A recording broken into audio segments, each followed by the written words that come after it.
Some people forget that Subaru makes a three-row SUV crossover, the Ascent. How does it stack up against Pilot, Telluride, Palisade, and the rest? Now let's find out.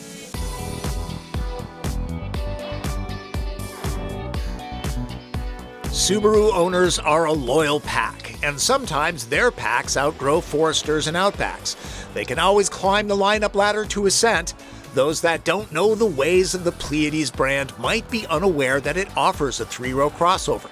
The roomiest vehicle Subaru makes, Ascent can seat up to 8 humans, or dogs, depending on how big their carrying crates are. It's on the trim side, the same length as Kia Telluride, 3 inches shorter than Honda Pilot, 8 inches smaller than Chevy Traverse and Buick Enclave. You know, if your HOA insists on garaging.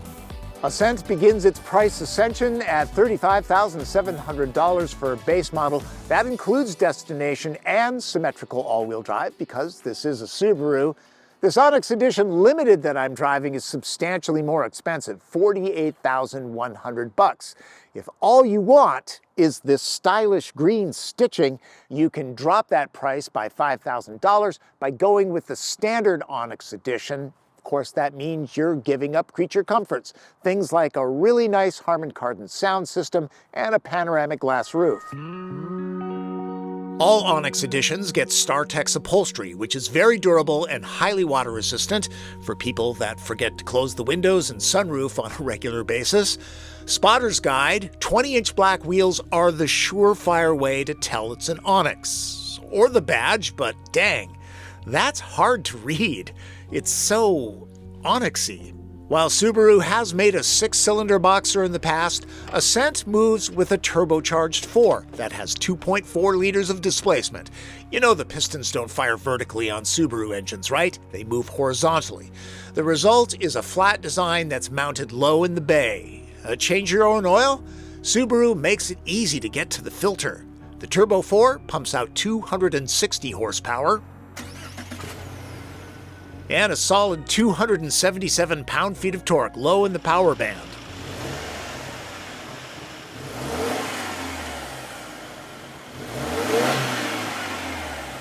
This being a Subaru, the transmission is a continuously variable unit. I appreciate the classic Prindle shifter.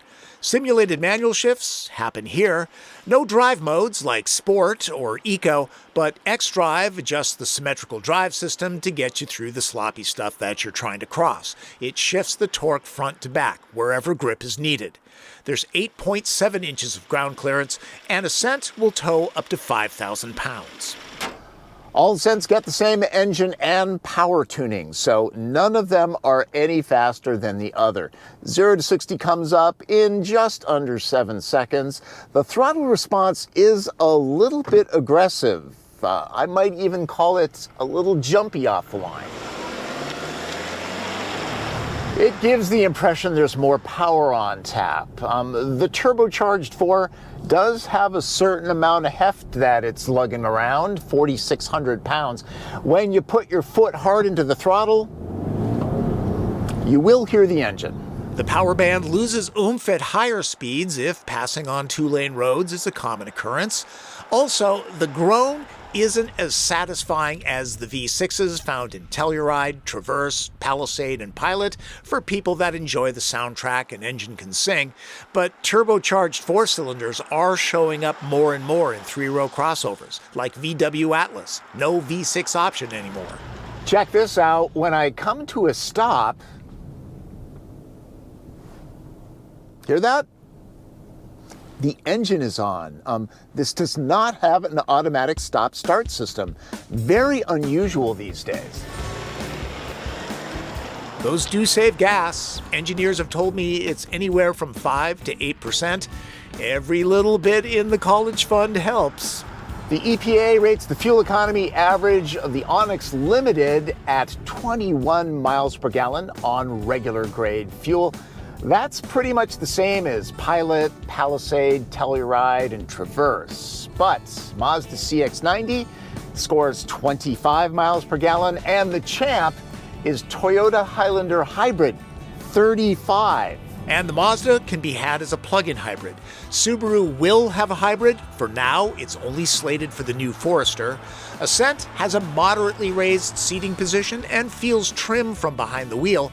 That size adds confidence in dense urban traffic and tight parking lots. This is not a sports car. It's not meant to be one, but the driving dynamics are pretty good. The steering weight is on the lighter side without being over boosted. In a hard turn, there's a little bit of body roll, but nothing excessive. And you got to remember that boxer engine, it's flat, it's laying low in the engine bay, so it gives this a lower center of gravity. Works pretty well.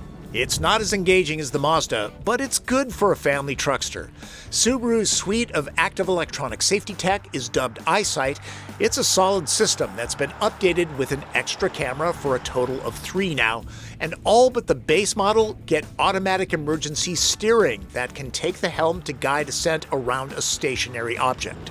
Subaru typically does a great job of tuning its continuously variable transmissions to feel like regular geared gearbox.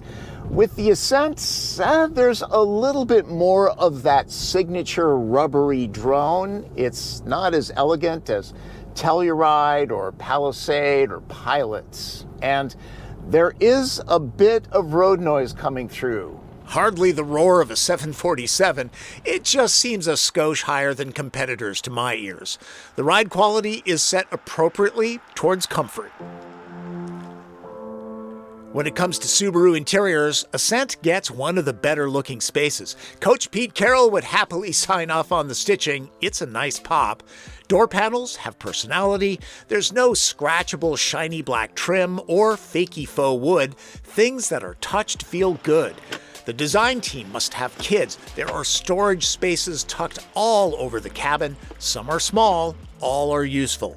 Anyone needing more than 19 cup holders must know every public bathroom in a 50-mile radius. You might even find one within the range of the unusually wide surround view camera system. A number of my passengers commented on the StarTex covered heated seats. They're quite firm. Some will like this, others not so much. The driver's chair gets this adjustment. The wheel gets the warmth that all Subarus should have. I'm advocating for the lower models that don't even offer it. In dreary Seattle, that big glass roof that comes with the Onyx Limited brightens the atmosphere. Subaru's Starlink interface is as big and bright as an iPad. Onyx Limited gets built-in maps, which can be helpful in areas without cell service. I've found that some commands are more laggy than others. Overall, the layout is easy to figure out. There are a few hard buttons. I'd like more, especially for the HVAC system. To really adjust things, it means going into the climate menu. The charge pad played well with my iPhone 13 Pro, important when using wireless Android Auto and Apple CarPlay, which tend to be energy vampires. A camera monitors the driver's attention and is also used to recognize who's behind the wheel. Profiles can be created to save individual settings and preferences. Moving to the middle, there are all of the features that you'd expect in a 3-row crossover. While Ascent can seat up to 7 people, it depends on the model. Onyx editions are capped at 6. On this fancy model, there are bun warmers. The carpool gang will like that, at least in Minnesota. Plenty of places to stash things away, and it helps that the floor is flat. Here are some more of those cup holders. I can see beverages getting kicked in this area. The back doors open wide. This is nearly 90 degrees. It could be a big help loading car seats in and out. These are kind of unexpected at this price. Loading people into the back is easy. Even with nearly 9 inches of ground clearance, smaller kids should scamper up without an issue. Row 2 is set about midway. I'm 5'9" and I have just, and I mean just enough headroom.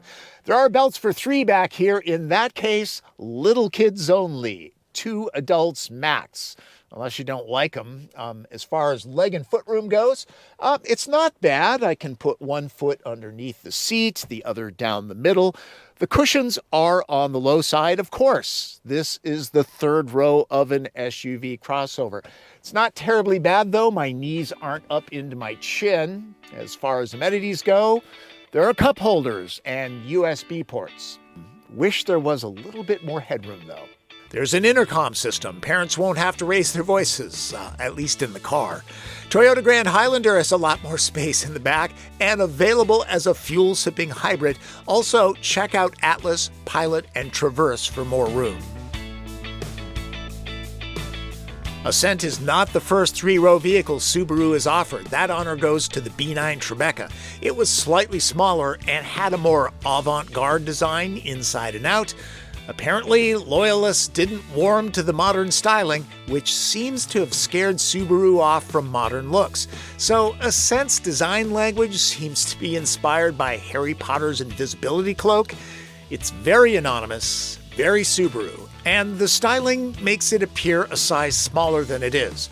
This flourish, almost like exhaust ports up front, seems to be a thing these days. Honda CR-V has these too. This Onyx Edition is one of the highest trim levels. Surprised it doesn't come with a standard kick-to-open tailgate. In fact, it's not even available. Now, if you're often using all the seats and carry a lot of cargo on a regular basis, you're going to want to invest in a rooftop box because, three-row SUV crossovers seldom have much room behind the third row. 4 bundles of TP behind row 3, which I forgot to mention reclines a little bit, isn't bad considering Ascent's size. It measures out at just under 18 cubic feet. There's a place to properly store the security cover and my basic detailing kit. There's a few extras back here too. Bag hooks really help. It's not terribly deep, so reaching in to lower the back row can be done by smaller people. At this point, Ascent has ascended to 43 cubic feet, somewhat less than most of the competition. There are no remote releases for the middle chairs and back. Drop those and max cargo room averages out at 74 cubic feet. On models with the sunroof, it eats into space a little bit. The TP trunk test is done with the middle row usable. I recently tested Pilot, and it swallowed up 17 packs of softness and absorbency. Ascent drops that by 1, 16. That pretty much covers things. Time for red light, green light. Green lights. For many buyers, Ascent is a 3-row with perfect dimensions. It feels just right from behind the wheel. Comfort and driving dynamics should please passengers and drivers alike. The well-trimmed cabin has lots of useful storage cubbies, and eyesight, combined with Subaru's safety structure, is known to be a good place in a crash. Hope that's not you. Yellow lights. The trim size cuts into usable cargo and passenger space to a degree. Fuel economy is average. Would love to see an efficient hybrid powertrain. The good-looking Starlink interface can be sluggish sometimes. Red lights. Row 3 might not have enough headroom for some adults. The powertrain can get loud when the pedal is buried, and Ascent is dressed in the usual Subaru style. In other words, not a lot. That said, Onyx Editions have an authentic outdoorsy quality about them, a drivable LL Bean Gore-Tex jacket, and it doesn't have loads of aggressive cladding, though I have to believe Ascent will eventually get that with a wilderness model. Is Ascent worth test driving? Yeah, I think so. It handles well and it's right-sized. It's not too big, it's not too small. On that note, it is a little bit more compact than the competition, so it doesn't have as much room, especially in the third row. But, size up your needs. A lot of people use that third row for emergency cases, and in that case, this works just fine. There are plenty of Subi loyalists that will simply move up from Forester and Outback when they need another row. They won't even test drive anything else. Ascent will get the whole family where they need to go in a practical, no-nonsense way. On a personal note, my next-door neighbors just bought an Ascent to replace a Jeep Grand Cherokee. They couldn't be happier. They liked the car-like driving experience. Americans seem to want large vehicles, but there's something to be said about driving smaller. It's much more relaxing in the city. Ladies, gentlemen, before I go, Martin, come on up here. This is Martin Campbell. He drives while I shoot running footage, and he takes all the still thumbnails, and I buy him coffee. Cheap labor. Yeah. but you know, coffee's good.